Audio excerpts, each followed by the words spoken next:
बिस्मिल्लाहिर्रहमानिर्रहीम।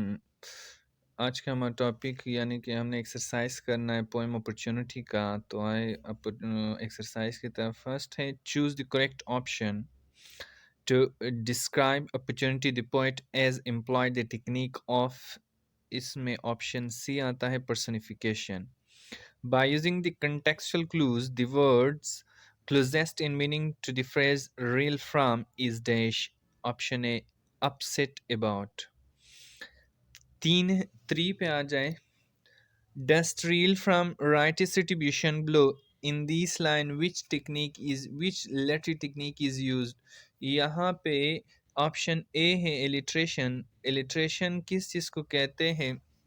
when same phonetic sound comes in a single line। when a same phonetic sound come in a single line is known as alliteration। यहाँ पे देखिए real रा से start हुआ है, rights रा से स्टार्ट हुआ है, रिट्रीब्यूशन रा से स्टार्ट हुआ है। तो तीनों वर्ड्स एक ही लाइन में आ रहे हैं और तीनों सेम फोनेटिक साउंड से स्टार्ट हुए हैं। तो इसका मतलब क्या हुआ है? यहाँ पे इलिट्रेशन है। एंड फोर्थ की तरफ जाएं। And find the future pages white as snow in this line the word snow is used as. यहाँ पे ऑप्शन ए है सिमिली। सिमिली किसको कहते हैं? ये एक लेटरी टेक्निक है या फिगर ऑफ स्पीच है। इसको कुछ यू डिफाइन कर सकते हैं। When we compare two different things by using as and like is known as simile.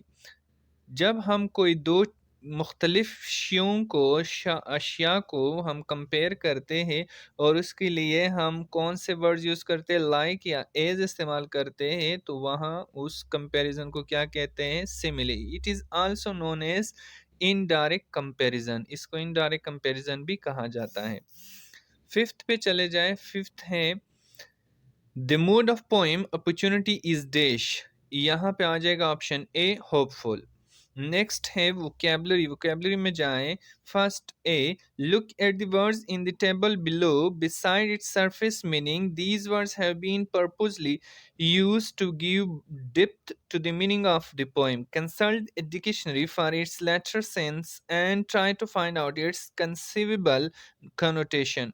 इसका मतलब कुछ ये है कि ये बता रहा है कि नीचे हमने वर्ड्स दिए हैं, उनके फर्स्ट ऑफ ऑल तो डिक्शनरी मीनिंग निकाल दे, फिर साथ साथ में इसके कन्विंसिबल कनोटेशन। दो तरह की मीनिंग होते हैं, एक डिनोटेटिव मीनिंग्स, एक connotative meaning. Connotation and denotation. Denotation कहते हैं डिक्शनरी यानी कि लेटरल मीनिंग्स, यानी कि जो आप डिक्शनरी में देख रहे हो एग्जैक्ट मीनिंग उसका देख रहे हैं वो मतलब। और कनोटेशन से मतलब होता है, कनोटेटिव मीनिंग का क्या मकसद है? कनोटेशन कहते हैं जो आप मफ़हूम लेते हैं, इस्तिलाही मानी उससे लेते हैं या मुरादी मानी लेते हैं, उसका मतलब कनोटेशन का यही मतलब है। तो फर्स्ट वर्ड उन्होंने दिया हुआ है नॉक। नॉक का जो डिनोटेटिव मीनिंग है वो है स्ट्राइक ए डोर। उर्दू में मतलब है दस्तक देना या दरवाज़ा खटखटाना। इसका कनोटेशन कुछ ये होगा, स्ट्राइक टू अट्रैक्ट अटेंशन, किसी की तवज्जो हासिल करना। दूसरा वर्ड है awake. Awake mean awakening from sloth, बेदार करना। उर्दू में बेदार करना सोल्ट कहते हैं नींद को, ख्वाब को। और इसका कनोटेशन कुछ होगा टू मेक समवन अलर्ट, यानी कि किसी को खबरदार करना। फाइट कंटेंट इन बैटल, लड़ाई लड़ना, और इसका कनोटेशन होगा स्ट्राइव टू ओवरकम। इसके अलावा फोर्थ वर्ड है विन, टू अचीव समथिंग, जीतना। इसका कनोटेशन है अचीव सक्सेस। फिफ्थ वर्ड है बॉर्न, गिव बर्थ, पैदा होना। इसका कनोटेशन है existing as result of birth. Sixth word है hell, abode of evil spirit, जहन्नम। इसका कनोटेशन है एटर्नल पनिशमेंट। फिर है हेवन, जिसका डिनोटेटिव मीनिंग है ए बेड ऑफ गुड स्पिरिट, जन्नत। इसका कनोटेटिव मीनिंग है एटर्नल रिवॉर्ड। फिर है मेर, मेर का डिनोटेटिव मीनिंग है मड या दलदल, उर्दू में दलदल कहते हैं, और इसका कनोटेशन है डिफिकल्टीज। फिर वर्ड है राइज, जिसका डिनोटेटिव मीनिंग है गेट अप, उठना, और इसका यानी कि कनोटेटिव मीनिंग है टू गो अप। उसके अलावा है ग्रामर की सेक्शन की तरफ आ जाए। Use appropriate punctuation marks, full stop, colon, semi colon, hyphen, quotation marks and question marks in the following sentences.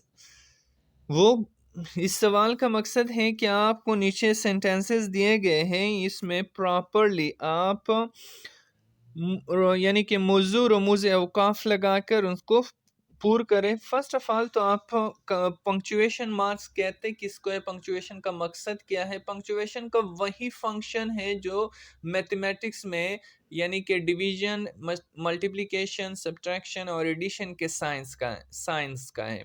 इस अगर ये साइन हटा दिए जाए मैथमेटिक्स से तो आप जो भी एन से लिखेंगे उसका कोई मानी नहीं बनेगा। इसी तरह से इंग्लिश सेंटेंसेस में अगर आप पंक्चुएशन मार्क पुट नहीं करते तो उसके मानी वाज़ेह नहीं होते। So punctuation gives meaning to a sentence. So first sentence उन्होंने दिया हुआ है, we had a great time in Peshawar, the kids really enjoy it. यहाँ पे इस सेंटेंस में फर्स्ट तो पिशावर के बाद फुल स्टॉप आएगा, दी जो लिखा हुआ है इसका टी कैपिटल हो जाएगा और इट के बाद फुल स्टॉप हो जाएगा। सेकंड सेंटेंस है, some people work best in the mornings, others do better in the evenings. अब यहाँ पे मॉर्निंग्स के बाद फौरन सेमी कॉलन लगाना है और इवनिंग्स के बाद फुल स्टॉप है। थर्ड है, व्हाट आर डूइंग नेक्स्ट, यह क्वेश्चन है तो क्वेश्चन मार्क एंड में आएगा। फोर्थ है, mother had to go hospital, she had heart problems. यहाँ पे हॉस्पिटल के बाद फुल स्टॉप है, शी का एस कैपिटल हो जाएगा, इसके बाद प्रॉब्लम्स के बाद फुल स्टॉप है। फिफ्थ है, it is a fine idea, let us hope that it is going to work. यहाँ पे फाइन आइडिया के बाद सेमी कॉलन है, फिर आ जाए आगे फुल स्टॉप आ जाएगा आपका वर्स के बाद। फिर है six, sorry to disturb you, could I speak to you for a moment. यहाँ पे यू के बाद फुल स्टॉप है, कुड से आगे सेंटेंस स्टार्ट हो जाता है तो लास्ट में इसके क्वेश्चन मार्क आएगा। सेवन है, we will be arriving on Monday morning at least I think so. यहाँ पे लिस्ट के बाद कॉमा और आई थिंक सो के बाद फुल स्टॉप। एट्थ सेंटेंस है, in the words of Murphy's law, anything that can go wrong will wrong. यहाँ पे मॉर्फीज लॉ के बाद कॉमा लगेगा, उसके बाद डबल कॉमा स्टार्ट हो जाएंगे और रॉन्ग पे पहुंच के डबल कॉमा क्लोज हो जाएंगे और फुल स्टॉप लगेगा। आगे क्वेश्चन दिया हुआ है,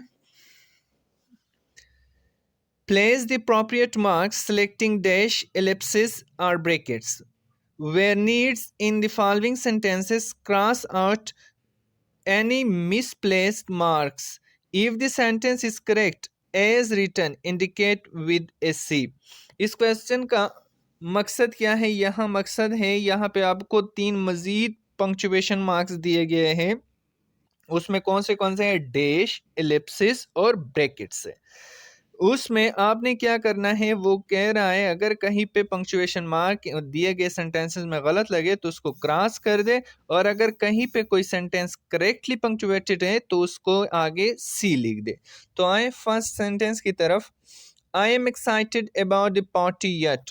यहाँ पे डबल कॉमा में बंद किया गया है इस सेंटेंस को, इसकी ज़रूरत नहीं, इसको क्रॉस कर सकते, ये क्रॉस लगा ले।